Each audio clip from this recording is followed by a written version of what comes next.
Welcome to the Integrated Schools Podcast. I'm Andrew, a white dad from Denver. And I'm Val, a black mom from North Carolina. And this is Demystifying Disability with Emily Ladau. And Val, we are back. It is 2026. The holidays are over. We are back at it. We have survived the holiday season only to enter 2026. My, what an entry it has been. We thought things were rough going into the end of 2025, and 2026 is not holding back. It's been a year already, and a lot of people are going through it. Yeah, and we want to take a moment to acknowledge that. Tough times. We have got a lot of listeners and a big chapter in Minneapolis, particularly rough for them these days. We are certainly sending a lot of love and thoughts to Minneapolis right now. Yeah, and as families are grappling with rising healthcare premiums, a loss of resources at their schools or in their communities, we are there with you. We know it's tough right now, and we're sorry that this is happening. Yes, it has been a tough start to the year for sure, but I think that wherever we can find community, wherever we can find connection with each other is a good place to turn. And that's right. Certainly one of the places that I always find great connection is in the Integrated Schools Book Club. So if folks have not participated in book club before, there's 4 sessions coming up the very end of January and the beginning of February. Great people having a conversation about a book. And the book we are talking about this go around is written by Emily Ladau. It is called Demystifying Disability: What to Know, What to Say, and How to Be an Ally. And Emily was gracious enough to come and chat with us about her book and about her work and about disability in general. And it was a really lovely conversation. Emily is so lovely. And I think the conversation was an opportunity to revisit some ideas around disability and how ableism shows up in ourselves and our community. And it's good to keep those conversations at the surface so that we continue to get better as a community supporting one another. Certainly, I think, is one of the places we have not had as many conversations on the podcast as we probably should have.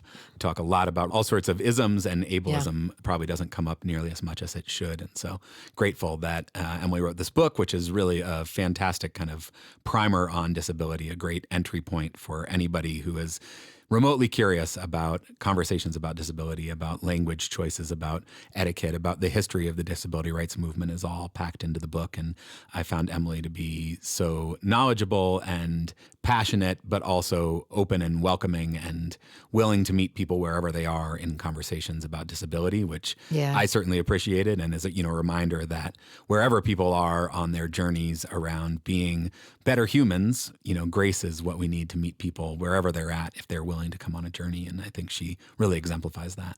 Yeah, you use the word curious, and I think that's really important because one thing that we know for sure is that if we have the gift of getting older, right, we will need aids in our life in some way, whether it's to get around, whether it's a medicine to keep us healthy. Like, we all, regardless of class, race, citizenship status, can enter in this space of needing support because of a disability. Yeah. And so not only because we want to do good for our neighbors, but we should all be curious about this because we want to help create a world in which we are all taking care of each other regardless of our ability status.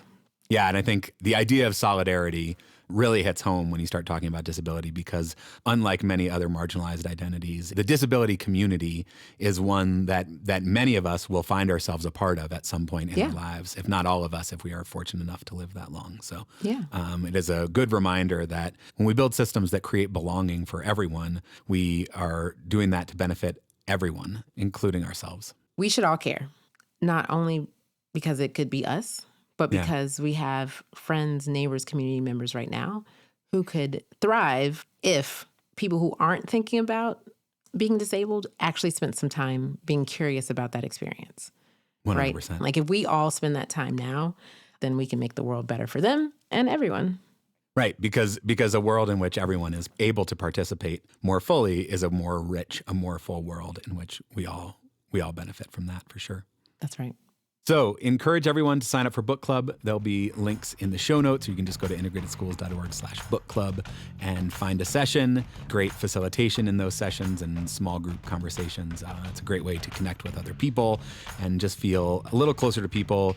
You can buy the book at our bookshop.org link. There'll be a link to that as well. You'll support a local bookshop, and also a portion of the proceeds will come back to Integrated Schools. And even if you don't get a chance to read the book, just having listened to this conversation with Emily Ladau will certainly set you up to have a fruitful conversation in book club. So that's right. We encourage you to do that. And I think we should take a listen to Emily. What do you say? We should.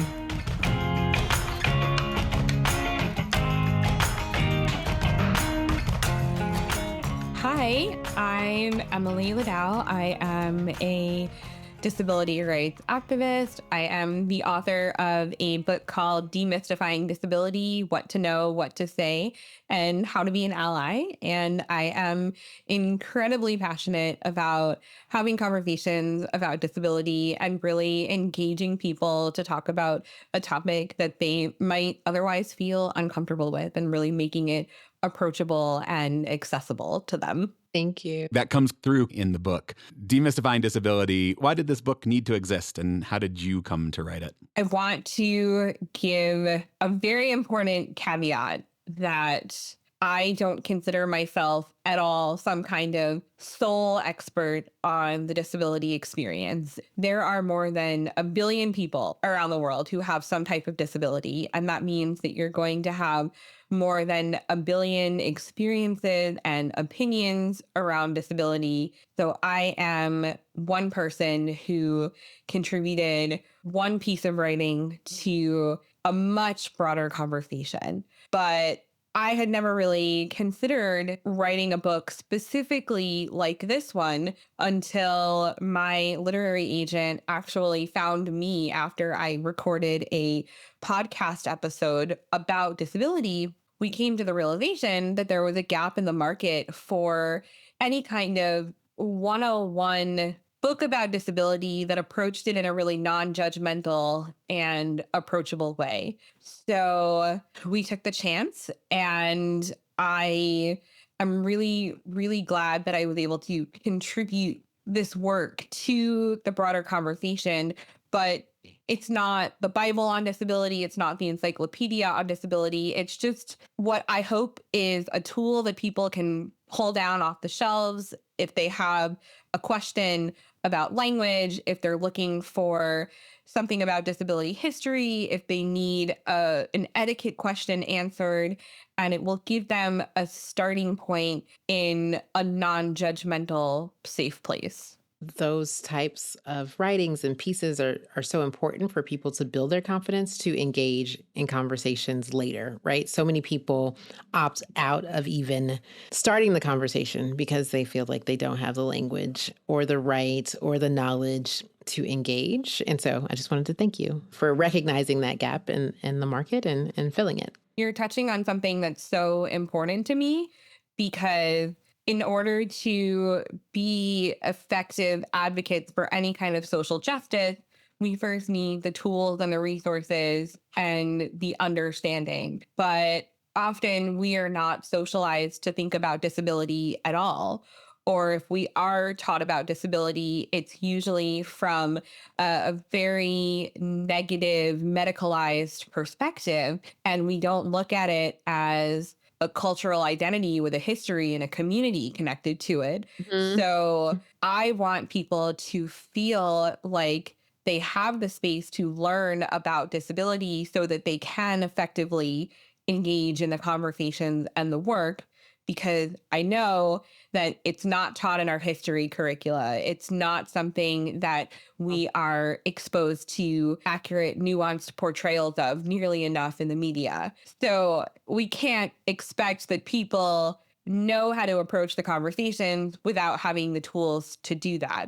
But that being said, there's a flip side to that, which is I don't want people to feel so worried about making a mistake that they don't get involved in the conversation in the first place.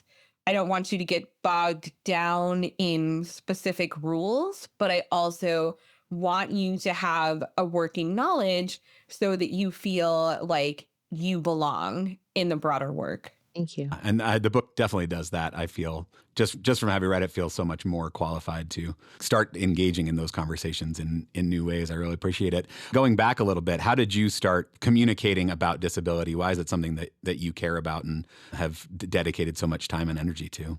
I was born with a physical disability called Larson syndrome. So it's a joint and muscle disorder. I use a wheelchair to get around, and I have multiple other disabilities and chronic health conditions. So disability has always been a part of my life, but it was not always an identity that I embraced proudly. When I was younger, I always tell people that the biggest compliment that you could pay me was to say, "Oh, I forgot that you use a wheelchair," or "I don't think of you as disabled." And it wasn't until I started to get a bit older that I realized, well, when you're saying this to me, what you're actually saying is the only way that I see the whole of your humanity is by erasing a part of it. And I think a lot of why I found it to be a compliment in the first place is because I grew up being a very apparently disabled person in a mainstream public school where there were pretty much no other children who had apparent physical disabilities. I was the only wheelchair user in my grade and one of just a handful of kids who had apparent disabilities in the school system. So I wanted to ignore that part of me so that I could fit in. But later on, I realized that by ignoring that part of me, I was giving other people permission to ignore that part of me and not to see me for my whole self. That feels like a big deal. The idea that we are socialized so much so in we want to fit in that we actively feel like ignoring part of ourselves is the best way to do that. And I had not thought until you just said it, what that gives permission for people to do to us as well. And not maliciously, I think you raise a point that actually really resonates with me in the sense that most people are not malicious in their intent. And I know, for example, that I also grew up in a very, very white area. And that bubble for me was not popped until I went to college.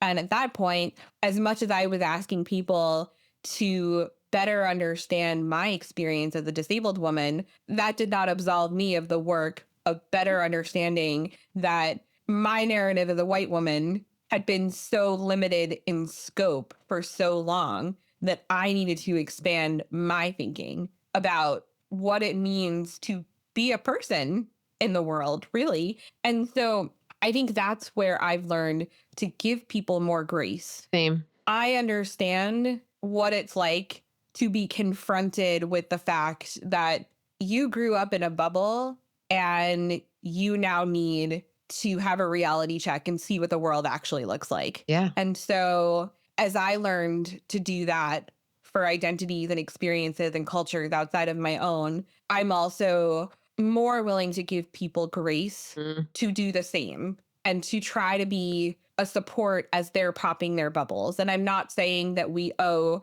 continued grace if people are showing that the intent is in fact malicious. Right. But I am saying that I'm trying to start from a place of meeting people where they are. And I know that disability is so relegated to the sidelines. Mm-hmm. It makes sense why people don't necessarily have a grasp on how to talk about it. And I'm hoping to ease people into it so that it doesn't feel so scary. That's where my grace comes from too. I need so much grace that it feels easy to be able to offer grace to other people as they are trying to figure it out, as they are actively working to figure out how to be better allies, better supporters, better humans, Yeah.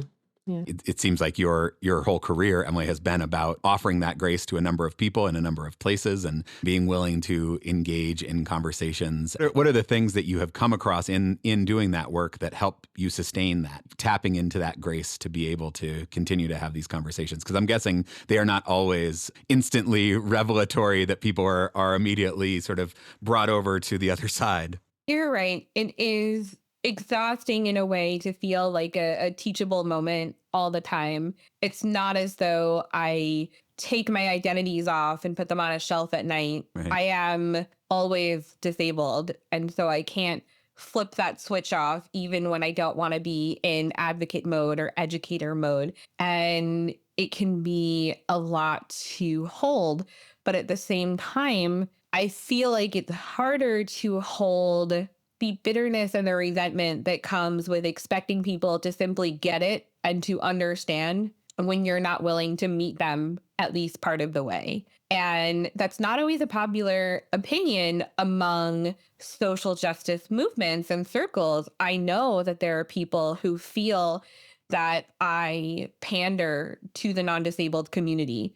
On the flip side, there are non-disabled people who feel that I am too radical, and I can't win and I can't please everyone. But what I can do is remind myself that if I can change one person's mind, if I can shift one person's thinking, that is going to have a ripple effect. And I am 0% a motivational speaker, but this is the closest I ever get to it when I remind people that the ripple effect is a real thing. Because when you're tired and you don't want to keep doing this anymore, if you've impacted one person, that one person will in turn impact someone else. And it's not a small thing to shift one person's thinking. So that is what keeps me going, even if it sounds really cliche and like I just pulled it out of a self-help book. It has been the mindset that I have needed in order to not just collapse completely and give up. I think not often enough do I find someone with like a parallel worldview on how to approach this work, right? Are you a Marvel fan? I am. I'm not super well versed in the Marvel universe, but I've seen enough of the films. Okay, cool. So Doctor Strange, he's sitting there at, doing the calculations and he's like, there's one way out of this. There's one way out of this. And I feel like I've done the same calculations and it's one way out of this. And this is together. That's the only way out of this. And so we have to figure out how to do that. And until I run out, until I am empty of all that I have to give, it's going to have to be my strategy, to try to get as many people on board as possible. And it's not easy work. And I think if you are only operating in an echo chamber, then you might not honor or respect the work that it takes to get outside of that echo chamber, to get someone to like listen to you, to pause in their thinking, to reflect again, to have an aha. Sometimes those ahas take years. Finally, 5 years later, they're like, oh, Val, I finally understand what you meant. Thank you for not like throwing me away 5 years ago. Right.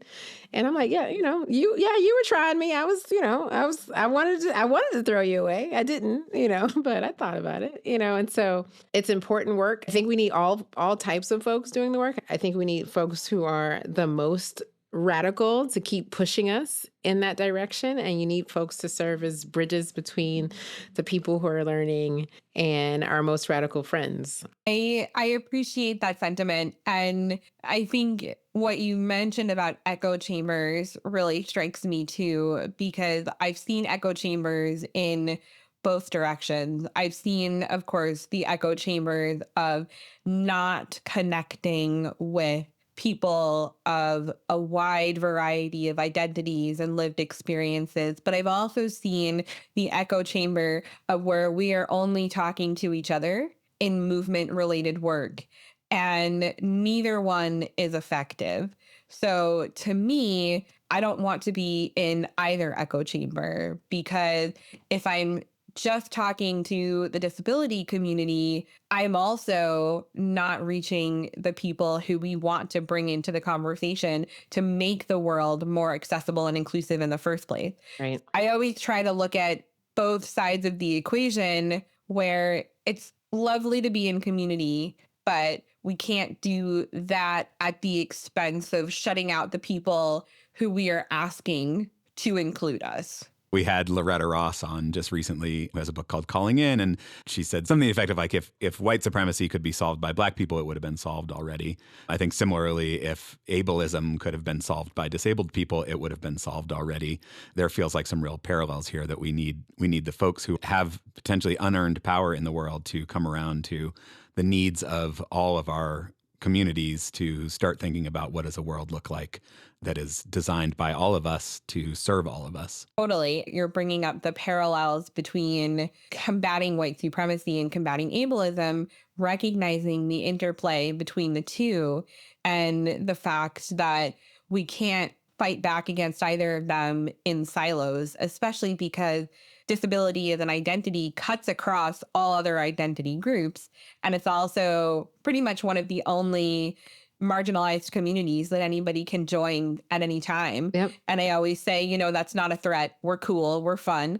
But the reality is, as I'm pushing back against ableism, I can't just push back against ableism because that won't accomplish anything. It won't get me anywhere. So that's yet another silo, another echo chamber that I try to remove myself from, because I also recognize the ways that ableism overlaps with so many other forms of discrimination, of oppression. And that's why I'm so careful to give the caveat that, yes, I offer up my book and my work as a tool, as an entry point, but you can't take any one disabled person's work as the gospel. If you've met one disabled person, you've met one disabled person. Mm-hmm. And that's true of any person, of any minority group. I'm very lucky and privileged that I have the opportunity to communicate about disability and about the work that I do, but I'm hoping that it's just to point you in the direction to more people. What I also want us to elevate is that disability activists, the disabled community, also provides us with models of activism and solidarity too, right? So it's not just, hey, we see this group as another oppressed group. It is also a group that has always organized, advocated, and brought people together as well. And I think that's also what I hope comes out of conversations about ableism and disability, is that there's a history of advocacy and activism in the community as well. I think it's something that gets overlooked a lot in conversations about disability history, if we're even having conversations about disability history. Right. But, one of the biggest moments in the disability rights movement was known as the Section 504 sit-ins, which was the longest peaceful occupation of a federal building out in California. And it was to advocate for the implementation of Section 504 of the Rehabilitation Act, which is essentially a law that provides equal access for disabled people to federally funded programs and services. And one of the things that doesn't get mentioned nearly enough is that the Black Panthers were a key part of that effort. And I know it's an older example at this point because it happened in the 1970s, but it's just one of the most powerful examples that I love to point to because it's a reminder of what cross-movement solidarity actually looks like. And it's something that I've seen less and less of the more I do this work, which is heartbreaking, but true. Why do you think that is? What's the barrier to cross-movement, cross-identity, solidarity in this work? I think that we are being artificially pitted against each other in a fight for, scarcity of resources. And rather than acknowledging, for example, that a school that is fully inclusive and integrated is a better experience for everyone, we're instead worried about, what will it take away from me and from my child and from their experience. Look, I hate to get all like, oh, it's the machine, it's the capitalist machine, because there's so much more nuance to the conversation than that. But it is also true that we're forced to fight against each other when the resources aren't there. Yeah. And I think about that in a very real way because the Individuals with Disabilities Education Act has been around for decades upon decades, and it's still not fully funded. And now not only is it not fully funded, but we're watching the dismantling of enforcement mechanisms for it. And when I think about that, already there was a scarcity of resources without the full funding. Yeah. And now we're artificially being forced into even less resources. And so we're all fighting against each other for the crumbs that are being dropped. And it's challenging because we can't see the forest for the trees and see that we'd be much stronger if we worked together to get more than crumbs. Yeah. I think because there are crumbs, communities feel like they have to take care of their own because other people Yeah. won't. I think that feels just more prevalent, as of 2024 than in recent history. And I really hope we're able to get out of I just got to take care of my own mentality. Yeah. Everyone should get the book. There's so much good content in there and advice and kind of easy entry points for anybody wherever they are on their journey in terms of understanding disability. But I want to just hop into maybe a couple of the areas that I found really fascinating. And I wonder if we can start with identity first versus person first language. And you can sort of give us an overview of, what those are and how you think about using them. I am a total word nerd. I love talking about language. As I mentioned in the book, the way that we think shapes how we talk, and the way that we talk shapes how we think. So it's very much a cycle. And that means that it's really important to be thoughtful and mindful of the language that we're using. And when it comes to talking about disability, there's certainly no hard and fast rule. And I'm not here to tell anyone that they're doing something right or doing something wrong, but I am here to ask people to think very carefully about how they are communicating and what they are communicating. In terms of person first and identity first language, a pretty, brief overview of that is that person first language emerged from advocates with disabilities who said, we are so tired of being seen not as whole humans, but only for our disabilities. And we are people with disabilities. We are people first. And from that line of thinking emerged a response, which is, why do I need to separate my disability from my personhood in order for you to see me as a whole human being? To that end, people started to shift from saying person with a disability to disabled person. But that being said, there is no universal consensus on what's correct. The correct answer is, what are you, as someone who identifies as disabled, most comfortable with for yourself? And I really encourage people to, whenever they can, ask a person what their preference is. But if there's no opening to do that, what I tend to do is vary my language. So even in the midst of a conversation, you'll hear me say people with disabilities, disabled person. You'll hear me try to honor both ways of thinking. I do that in my writing too. There is no perfect solution because there is no right answer. But to me, if I can honor both ways of thinking, that's my pathway in to at least show I see you and I respect you no matter what it is that you choose to use to identify yourself. I think that's such a powerful framing because I think on the internet, people get into, well, this is the right way to refer to a disabled person or a person with disabilities. And certainly the default is like, you person, what do you like? What makes you feel seen? That is the only right answer. But I feel the tension in both of those things, that there is a tendency to erase somebody's personness and then a tendency to erase a key part of somebody's identity going the other direction and trying to walk that line. I mean, we're up against the systems and structures that make disability something that people would want to erase or want to avoid. And it feels tricky, but I appreciate the nuance that you bring to that. I also don't want people to get so bogged down in semantics that they won't approach the conversation at all. Right. And I don't say semantics dismissively because I do think that language is very important. But if you're afraid to start the conversation because you don't know the right thing to say, I would rather you say the quote unquote wrong thing, and then I will engage with you and find a way to guide you to either my preference or to what's more broadly correct and acceptable. That type of response requires some reserves, but it also requires trust and trust building, right? What are the ways in which you work to build that trust, right? Because there's some people you're like, I'm not even gonna bother explaining this to you because I just don't feel like it. But there's some you're like, I want to go there with you because I actually am fond of you as a human and I want us to talk about this. Calling people in can activate a sense of shame and embarrassment. And then the response can be like receptive all the way to like super defensive. And so how do you calculate that move? I wish that there was a perfect answer to this question because goodness knows I am still figuring it out. And I'm a big believer in the process of calling in as opposed to calling out in many situations, bringing people quietly to the side and recognizing that human beings are naturally quick to be defensive and we're quick to jump into a shame spiral. So if there's a way that I can be gentle, I will be gentle. But for me, I think the calculus is really what does the work of disability rights have to gain by having this conversation?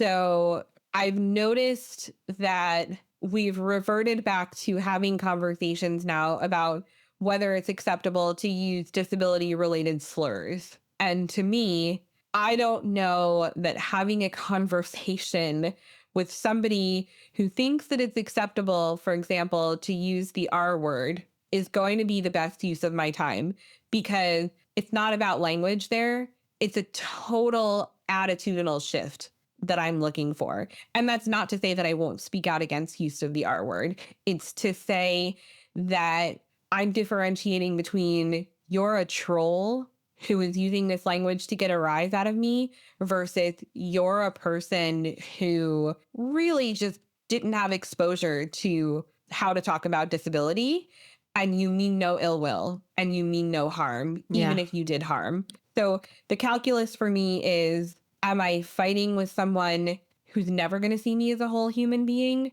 Or am I engaging with someone who just needs a gentle course correction? And granted, it's true that I've encountered people where I've tried gentle course correction and it's gone completely off the rails and I've miscalculated how that interaction was going to go. And that really is not fun, but it's a learning experience for me too. It's a tiring one, but that's how I choose to channel my energy. Similarly, identity first, person first language. My interest was piqued in the social model versus medical model of disability. I wonder if you can give us a little primer on that. It's much the same as the identity first and person first in the sense that there's not a right or wrong answer. Mm-hmm. So the medical model of disability essentially looks at disability through the lens of diagnosis, but it can also lean into this idea that disability is a problem to be fixed or cured or solved, that it requires intervention and it needs to be gotten rid of. And then there's the social model of disability, which says disability is not a problem of the person, but rather it is a product of a person's environment. So, for example, if I am, as a wheelchair user, in an environment where there's stairs, I'm disabled by the stairs. If there are no stairs, then by way of the social model, I'm not really disabled by anything because my environment is not a barrier to me. I think that what a lot of advocates have kind of come to is the realization that the social model and the medical model need to coexist because it is true that disability is a diagnosis in the sense of people may need supports, services, accommodations, medications, right? Treatments. And that's not treatments in the sense of we're trying to get rid of disability. It's treatments in the sense of you need medical support in order to navigate your day-to-day successfully. And then the social model is also true because there's no medication that I can take that's going to get rid of those stairs. So to me, I see it as really a both end.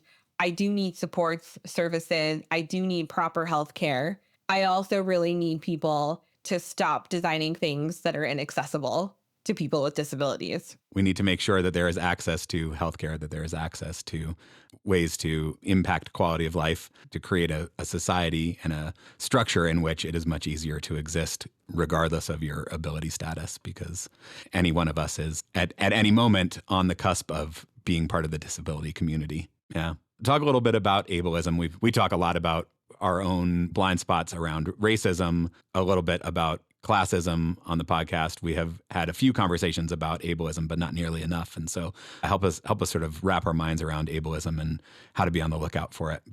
The way that I think about ableism is that it is just so ingrained in our thought processes. And I define it pretty simply and straightforwardly as attitudes and actions and circumstances that devalue people on the basis of disability. But that can show up in small ways in our language. And one thing that's interesting, if I may actually share a piece of feedback, is you used the term blind spots when you were talking about different types of isms. And I say this not to call you out, but to name that it is so ingrained. I do this too. I say so often, and I have to catch myself, that I have blind spots, that it fell on deaf ears, that I'm using something as a crutch, right? It is so ingrained into our language that we don't even recognize those attitudes within us. And that doesn't mean that a person who uses certain terminology is ableist. It just means that we have been building upon a foundation of ableism for so long that we don't recognize it when it shows up in our day-to-day conversation. But it also shows up in so many bigger ways. I want to talk about systemic ableism too. And the example of that I give is transportation. So I am a New Yorker, and the transportation system in New York City is notoriously a disaster, but it's also very, very inaccessible. I have gotten trapped on subway platforms. As a wheelchair user, I've gotten my wheels stuck in the gaps. I haven't been able to get on or off the train. The elevator's been broken. It's a mess. And the reality is that many, many people need to rely on public transportation. And when public transportation is inaccessible, how do you access education, employment, healthcare, socialization, going to exercise your right to vote, grocery shopping? How do you get food? I want people to understand that ableism is just baked into our systems, because when one system shuts you out, you cannot participate in another system. And when you cannot participate in another system, you're then essentially shut out of full participation in what should be a typical day-to-day life. So ableism can be the small comments, it can be the big systems, and ableism truly is everywhere. And most of us have absolutely no ill intent. We just exist in a world that was not designed with disability in mind. Yeah. I was diagnosed with hypertension in 2016. Now I'm on a daily med. And I remember early on in the process, like I was really grappling with my own internal ableism and what it meant to be like a full human, right? Because now I relied on a daily medication in order to live. And I was like, no, I can beat this. I can outwork this. I can make sure my eating is healthy, or, I'm working out enough. And I really struggled with accepting being outside of what I had identified as the norm, with the needing assistance, to life. And that's when I came to grips with like, oh, this is what internalized ableism looks like for me, right? Like I can fight for folks to have access to places and, make sure they have all of their rights, but that's okay for everybody else to kind of experience. I just don't want that for me. It was so eye-opening, because again, this is why I need so much grace. It was like, oh shoot, Val, like, have you really been as good of as an ally as you thought you were? Because it was okay if other people are dealing with it, but you didn't know how to respond when you were faced with it yourself. And so that has been like an ongoing learning and unlearning for me, conversations with my kids about it, making sure that wholeness is not rooted in whatever like the physical thing is, but in who you are, like in totality, right? I'm still trying to find the language for that myself. I love that you shared this. I relate so deeply. Every time I acquire some kind of new diagnosis and I feel like I collect them like Girl Scout badges, I find myself feeling bad about myself, feeling like it's some kind of moral failing, like I did something wrong. And I still, no matter how many times I will tell other people, don't apologize for your existence, I will still apologize for things like, oh, I'm so sorry I can't go to that place because it's not accessible. No. Why are you apologizing for that? If you were literally anybody else, I would tell you, stop apologizing. Right. But for me, I'm like, I'm a burden. Like, you're trying to include me in your plans and I've just ruined everything. I should just stay home. So we always internalize attitudes that I hope, would not point in the direction of other people. Yeah. I am still working on that. And I think it's just going to be a lifelong journey. I think that every single time I feel like I'm some kind of a moral failure because of my disability, I try to at least turn it around on myself and say, what would I say if I was talking to another person? That's good. Because I wouldn't want them to feel that way. No, thank you for that. That's a good reminder because I have not thought to say that to myself yet. So thank you. I want to talk about schools briefly. We talk a lot about the benefits of integration across lines of race and class in schools, and again have not spent as much time. We've had a couple of episodes, but not nearly enough about disability. How do you think about sort of inclusive schooling environments that are giving the supports that are needed to students with disabilities, but also not recreating segregation within our school walls? Schools are so often faced with a lack of tools and resources to do truly integrated inclusive education well. And that's not the fault of the school, that's the fault of the system. I am a huge believer in truly inclusive education, but that starts from the ground up. It starts with ensuring that teacher education is mindful of disability, that it's not just one unit in a class or a section in a textbook or a one-time school project, but it's actually an ongoing concentration throughout your time learning to teach. And then once you get into a school system, being given the support you need to be the best support that you can to your students, because teachers are asked to be all things to all students at all times. And I understand that. And so I really do see why inclusion can feel overwhelming. And it's not because inclusion is the wrong thing to do. It's because we're being given the wrong tools and resources, if we're being given any tools and resources to do it in the first place and to do it well. So to me, I'm forever an advocate for inclusive education. But more than that, I'm an advocate that we recognize it's not just about having disabled students in the classroom. It's about actually recognizing what we need to do to best serve all students. And the reality is, whether a student has an IEP or a 504 plan, whether they identify as disabled or not, every single student learns differently.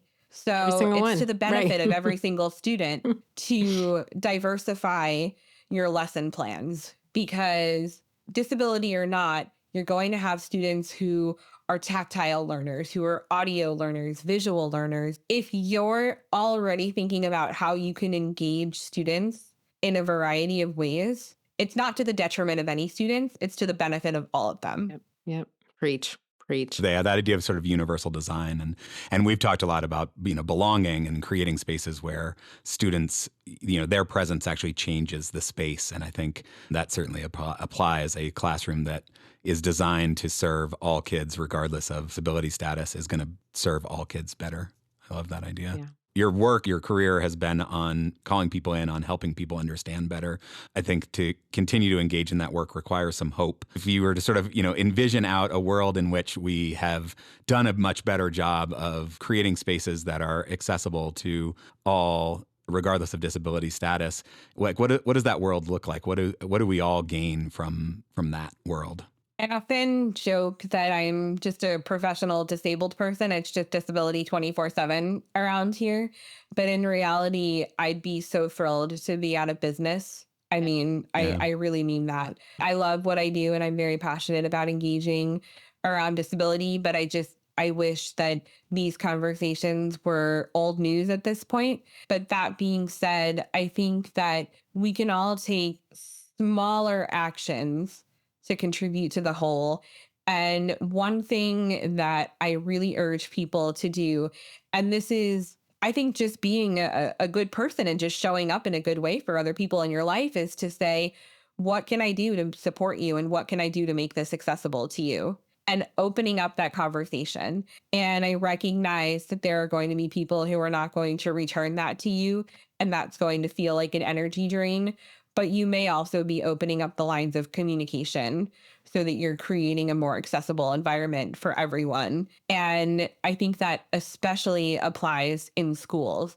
You may not have the tools and the resources and the financial means to create exactly the ideal inclusive environment, but it really does cost nothing to say, how can I support you to do your best work and to do your best learning? Let's work together and let's figure it out. What's the world look like if we do that well? Gosh, it feels like some kind of beautiful inclusive utopia. Not to be too cliche, but more than that, I think it just feels like a world where we don't have to try so hard just to exist, and we can instead redirect our efforts to bettering the world instead of just trying to live in it. Thank you. Thank you. This is amazing.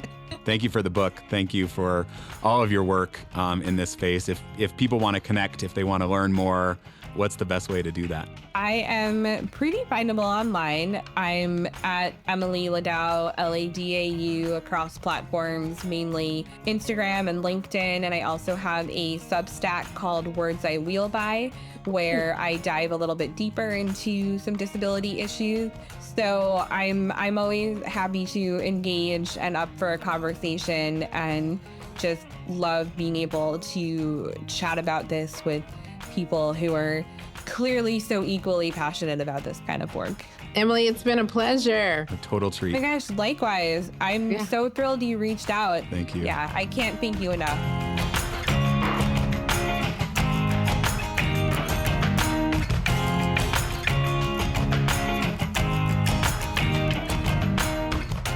Bill Val, what did you think? Oh my gosh. There are several things that stood out to me about Emily, but I think the most significant thing is her grace with others, right? Who are starting this journey, who stumble into language that may be harmful. She exhibits such care with managing the relationship with someone so that she can continue to build allies. Right? It felt like, hey, clearly you are a decent person who's trying, and I'm not necessarily trying to lose you in this fight. So how can I get you to the other side of this, right? How can I be the bridge for you? Yeah. And I found that remarkable. I think that we kind of operate in the same way. We recognize the value of allies, coalition building, not throwing people away who might not know all that we know because we've been studying and talking about these things for a long time. And so I appreciate her willingness and desire to do that. Yeah, I mean, that's certainly what I felt when she called me out on Blind Spot. I felt very much called in to, go back to Loretta Ross's episode, felt very much called in by that. And it was a good reminder, right? It's all around us. Ableism, the language we use is all very important. And we can always do better. We can always learn more. We can always find new ways of expressing ourselves. And that energy is worth it. And it feels even more worth it when you're called in a loving, caring way like that. Yeah. Because we're all going to make mistakes throughout our journeys, and not to let mistakes stop us. And, what she mentioned about a truly inclusive education. And you and I have talked about this endlessly, because we believe in integrated inclusive schools. We see that as an opportunity to learn this stuff while you're young. Right. So that it's easier to take action on it when you get older. I mean, I think about that with my kids, the facility with which they deal with gender and pronouns, that despite my best intentions just does not come nearly as easily to me. Right. They will always have a leg up on that because they started when they were young. It's like a foreign language. Their minds are plastic. They can learn it very quickly. And That's right. Creating educational spaces where there is the opportunity to gain that facility around race, around disability, around class, those things feels like such an opportunity and feels like such a desperate need right now.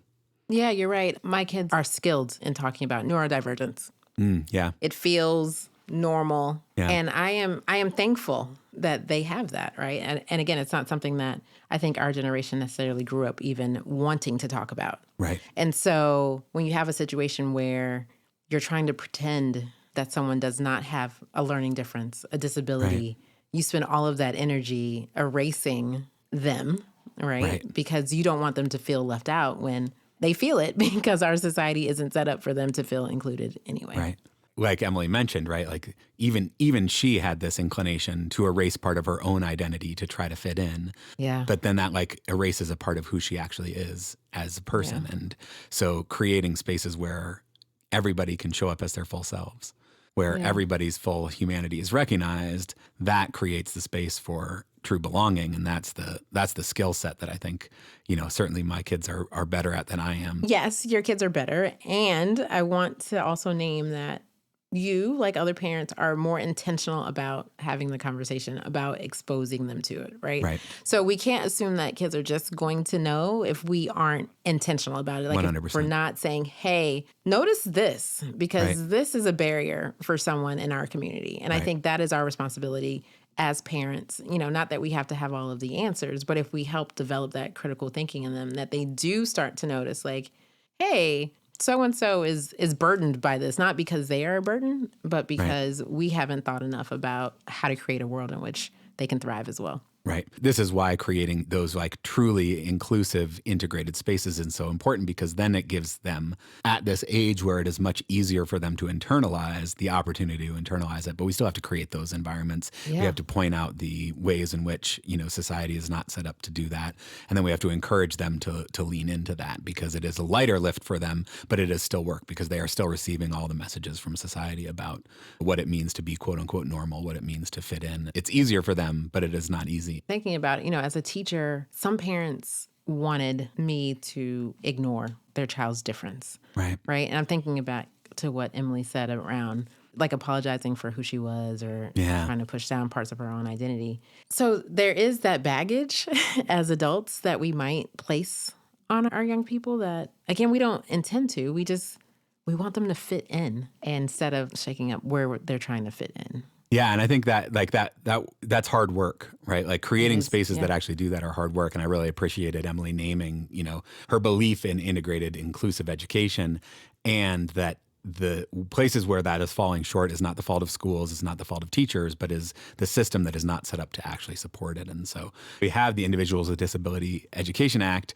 that has never been fully funded, that is even more under attack right now than it's ever been. And so we are asking schools to create inclusive environments without the training, without the staff, without the support, without the resources to actually do that. And so certainly one of the messages that I really took from Emily was the need to be advocating for those sorts of things, the need to be speaking up in favor of not just creating spaces where we are trying to include kids, but also putting the resources and the training and the support behind to do that well.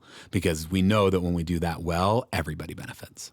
And I think before the advocacy, we have to be curious to know, right? So that we can advocate for it, right? If we are unaware that this is an issue for anyone, we're certainly not going to know to put our voices behind it, our dollars behind it. And so we have to be curious and say like, hey, how is this working for you? Listen to the voices of those who are most impacted. Always. Yeah, it's certainly easy to look around at the state of affairs right now when it comes to education, when it comes to supporting people with disabilities, and feel depressed. But I did take a little bit of hope from Emily's reminder that, if we can change one person's mind, if we can shift one person's thinking, that's going to have a ripple effect. And her commitment to having individual relationships, to staying in relationship with people, to calling people in, feels like a really powerful reminder in these times that it feels like things are overwhelming, that every conversation we have, every relationship that we can lean into, that we can start to change one person's mind, is one person who can go out and potentially change another person's mind and another person's mind. And the ripples of that are real. The reason that we have the IDEA, the reason that we have all of the progress that has been made, despite the progress that is still left to be made, but all the progress that has been made on behalf of folks with disabilities is because of those, one-on-one conversations, because of changing those minds. The ripples that come from the activism that is out there, and that work is always valuable, even when you're really swimming upstream in a powerful current. It is still worth doing that work. Yeah. I want to circle back to Dr. Ross's episode as well. We can do that without shaming folks who are learning. We can do that without putting ourselves on the line for people who aren't ready to learn, right? So we don't have to compromise who we are, our values, to call people in who might not know. And I think that's really important, right? We don't have to be angry all the time, y'all. Right. Yeah. I mean, that's what Dr. Ross said, right? Like the biggest gift of calling in was, letting go of her own anger, was not carrying it anymore. And that calling in is really about serving as an example, being a better version of yourself so that other people can want to follow that. And that also feels like in dire need right now, given the state of the world. Well, I want to thank Emily for exemplifying the words of Dr. Ross. Absolutely. So listeners, sign up for book club, link in the show notes. Those sessions are coming up at the end of January and the beginning of February. Really great conversations. If you enjoyed listening to this interview with Emily, you'll definitely enjoy those conversations. And if you don't get a chance to get to book club and you still enjoyed this conversation, please share it and be in dialogue with others in your community. Say, hey, what'd you think about this? What'd you learn? How can we advocate in our own communities for the change that we want to see? Yeah, and then send us a voicemail and tell us how those conversations went. What are the things that are sticking with you from this conversation, from the book if you read it, from book club? Speakpipe.com/integrated schools, speakpipe.com/integrated schools, or just record a voice memo on your phone and email it to us, podcast@integratedschools.org. We want to know what you're thinking about. We'll also take your emailed money. And by that, we mean you can go to integratedschools.org, hit donate, the big red button on the home screen there. All of your financial support helps make this podcast go, and we are thankful for your support. Absolutely. We are very grateful for all the support we had near the end of the year. January is not a time where tons of people are asking for money, but it is a time where people are budgeting. And so if you were able particularly to do a monthly contribution, we would be very grateful for that. You can also do that over on Patreon, patreon.com/integrated schools. You'll also get access to our show notes and facilitation questions and happy hours and stuff we'd love to see over there. Yeah. Very grateful to Emily Ladau for writing the book, for coming on and talking to us about it, entering a very uncertain 2026. I am certain that I am grateful to continue to be in conversation with you as I try to know better and do better. Until next time.